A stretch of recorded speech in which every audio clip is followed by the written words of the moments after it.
refuge in Allah from Shaitan. बिस्मिल्लाहिर्रहमानिर्रहीम। अल्लाह के नाम से शुरू करती हूँ जो निहायत मेहरबान हमेशा रहम फरमाने वाला है। I begin with the name of Allah, the most merciful, the most merciful. अल्हाकुमुत्तकासुर। तुम्हें कसरते माल की हवस और फख्र ने आखिरत से गाफिल कर दिया है। Lust for abundance of wealth and pride have made you oblivious to the hereafter. हत्ता ज़ुरतुमुल मक़ाबिर। यहाँ तक कि तुम कब्रों में जा पहुँचे। Until you reach the graves. कल्ला सौफ तअलमून। हरगिज़ नहीं, माल व दौलत तुम्हारे काम नहीं आएंगे, तुम अनकरीब इस हकीकत को जान लोगे।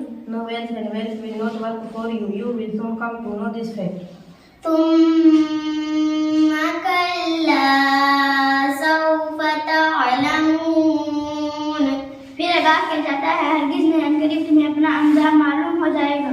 Then you are informed that not at all soon you. कल्ला ला तअलमून इल्मल यकीन। हाँ, काश तुम मारो जर की हवस और अपनी गफलत की अंजाम को यकीनी इल्म के साथ जानते तो दुनिया में होकर आखिर किस तरह ना भूलते। Yes, as if you had reached and knew the end of your negligence with certain knowledge, you would not have lost in the works and forgotten the hereafter like this.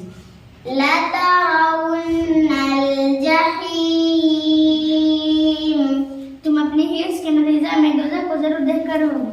As a result of your greed, you will definitely be looking at hell. ثم لترونها عين اليقين। फिर तुम इसे जरूर यकीन की आँख से देख लोगे। Then you must see it with the eyes of faith. ثم لتسألن يومئذ عن النعيم। फिर उस दिन तुमसे अल्लाह की नेमतों के बारे में जरूर पूछा जाएगा। Then on that day you will be asked about the blessing of Allah.